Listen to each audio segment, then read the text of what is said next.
दोस्तों नमस्कार, मैं रोहित जांगड़ा स्वागत करता हूं हमारे YouTube चैनल पर। मैं आज आपके सामने एक ऐसे ऐतिहासिक समय के बारे में बात करने वाला हूं 1960 की हरित क्रांति, जिसने भारतीय किसानों की जिंदगी पूरी तरह से बदल दी। हम देखेंगे कि इसने भारतीय किसानों के जीवन पर क्या प्रभाव डाला और तब और अब की मिट्टी में क्या प्रभाव आए। तो दोस्तों बिना किसी देरी के हम शुरू करते हैं। 1960 के दशक में भारत एक गंभीर अनाज संकट के दौर से गुजर रहा था। भारत की जनसंख्या भी तेजी से बढ़ती चली जा रही थी। भारतीय कृषि का तौर तरीका देश में अनाज की मांग को पूरा नहीं कर पा रहा था। देश के कई राज्यों में भूखमरी भी आ चुकी थी। देश अकाल की स्थिति में था। फिर आई हरित क्रांति। हरित क्रांति आने के बाद देश में हाई क्वालिटी बीज आना स्टार्ट हुए और किसानों ने अपने खेतों के अंदर यूरिया, डीएपी फर्टिलाइजर का इस्तेमाल करना शुरू किया और जिससे धीरे धीरे किसानों के खेतों के अंदर जो पैदावार थी वो ज्यादा बढ़ना स्टार्ट हुई। पारंपरिक खेती की जो विधि थी हमारे हरित क्रांति से पहले, जैविक खाद और सरल सिंचाई की तकनीकों के ऊपर ही निर्भर थी, जिससे उपज कम होती थी, अक्सर अनिश्चित होती थी और कृषि के अंदर जो हमारी फसल का जो उत्पादन था वो भी बहुत कम होता था। लेकिन हरित क्रांति के बाद गेहूं और चावल का उत्पादन बढ़ा और भारत जहां अकाल की स्थिति के ऊपर खड़ा हुआ था, आत्मनिर्भर बनना स्टार्ट हुआ।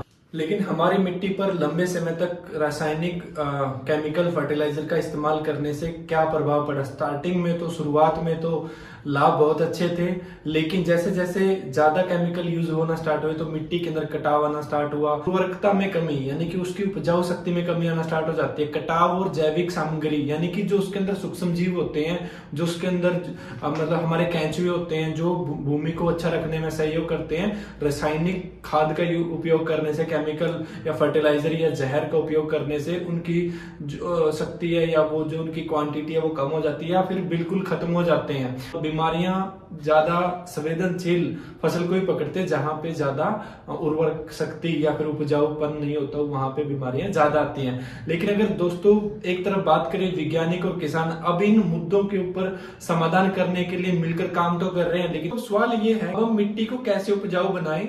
हमें मिलकर मिट्टी को उपजाऊ बनाने के लिए मिलकर काम ही करना होगा। इसके लिए हम वो तरह का इस्तेमाल भी कर सकते हैं। तो दोस्तों क्या है बोस्त्रा या बोस्त्रा सुपर क्या है? तो एक जैविक समाधान है जो मिट्टी में उत्पन्न होने वाले कीड़ों और कीटों से हमारी फसल को सुरक्षित रखता है और बार बार होने वाले फसल में जो नुकसान होते हैं हमारे, उनको स्पेशल रूप से अगर मैं बताऊं आपको, जैसे सफेद कीट होते हैं यानी कि जो व्हाइट ग्रब होता है हमारा, या व्हाइट कीड़ा भी बोल देते हैं, या मिट्टी का या गोबर का कीड़ा भी बोल देते हैं उसको हम।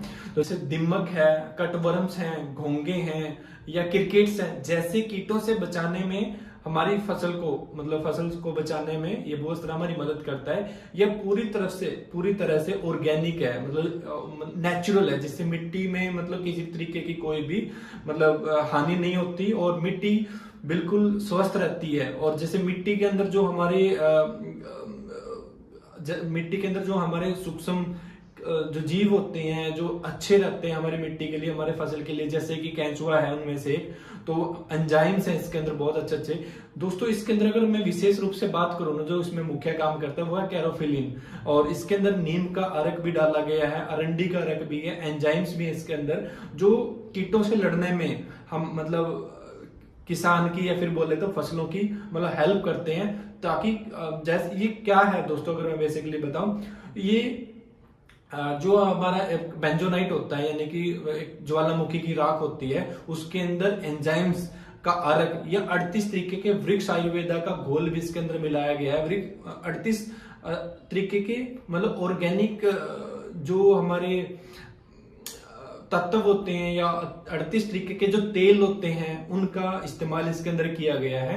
तो जैसे ही इसको दोस्तों अगर मैं आपसे बात करूं इसका इस्तेमाल कैसे करना है, बीज को बोने से पहले या फिर फसल को बोने से पहले 10 से 15 दिन आप बाहरी उपचार कर सकते हैं, यानी कि आप मिट्टी में मिला के भी डाल सकते हैं, आप रेते में मिला के भी डाल सकते हैं, या फिर बीज लगने के बाद भी आप 45 दिन तक डाल सकते हैं। और ये काम कैसे करता है, जैसे ही दोस्तों ये पानी के संपर्क में आता है तो इसके अंदर जो एंजाइम्स हैं वो पानी के संपर्क में आते ही फसल की जो जड़ है उसके अंदर जाके चिपक जाते हैं। तो दोस्तों ये कितने समय तक काम करता है? ये दोस्तों जब तक फसल कटती नहीं है, जैसे कि हमारी जो 3 से 4 फीट की हाइट की जो फसल होती है, जैसे गेहूं है या फिर जीरी। अभी जैसे दोस्तों हमारे जो किसान भाई हैं जो जीरी लगा रहे हैं, यानी कि धान बोलते हैं, राइस लगा रहे हैं, तो आप इसको क्या करेंगे 10 से 15 दिन में, जैसे ही पनीरी की जो प्योद है, मतलब प्योद लगाने के बाद जैसे ही हम रोपण कर देते हैं, उसका खेत में लगा देते हैं, जैसे ही वो जड़ पकड़ना स्टार्ट कर देती है, आप उसको उस टाइम भी डाल सकते हैं वो इस तरह को अपने खेत के अंदर। इसको डालते कैसे हैं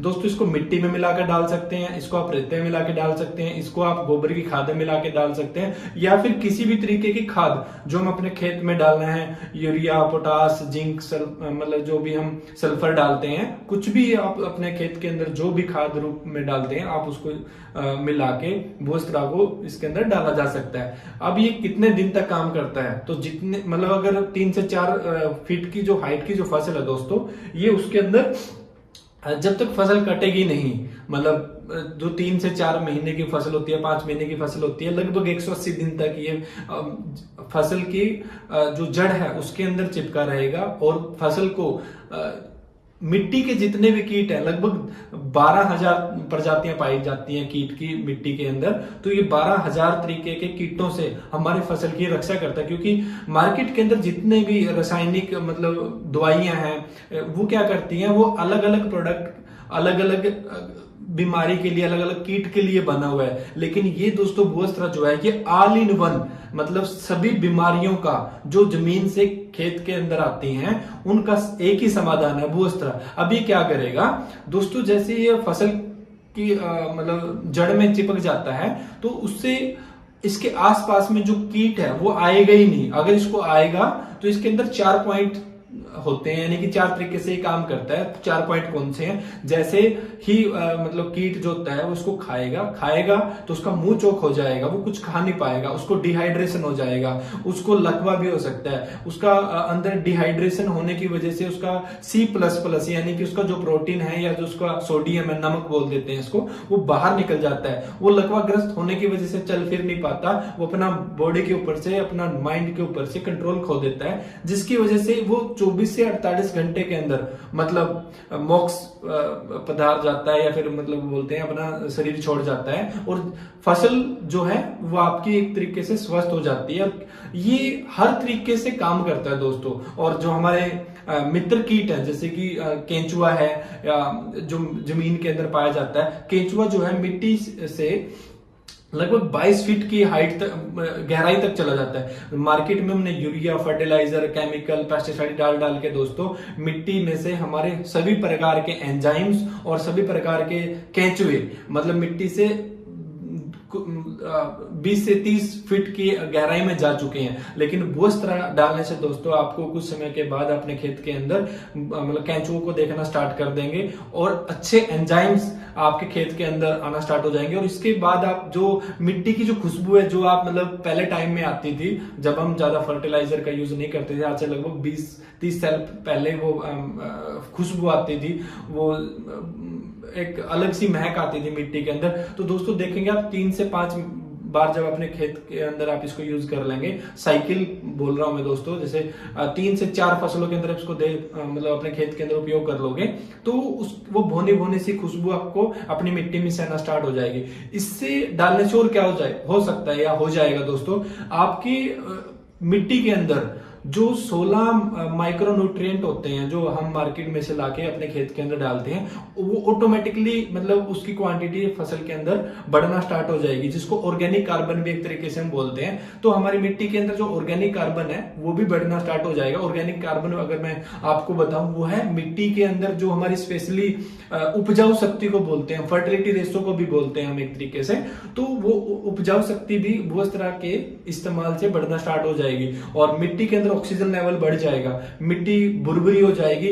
बुरबुरी होने की वजह से जो केंचुए हैं वो ज्यादा आना स्टार्ट हो जाएंगे। और दूसरा क्या है, मिट्टी के अंदर जो जड़ें हैं वो ज्यादा गहराई तक जा पाएंगी, और जो आसपास का जो मिट्टी के पास मिट्टी के अंदर जो खाना हमारा ऑलरेडी पड़ा हुआ है, जो जहां तक पौधे की जो जड़ है वो पहुंच नहीं पाती, तो जितनी ज्यादा मतलब हल्की मिट्टी होगी, आई मीन बुरबुरी मिट्टी होएगी तो वो जड़ उतनी लंबे दूरी तय कर पाएगी और जो आसपास में पड़ा हुआ खाना है वो उसको खा पाएगी। Thank you so much.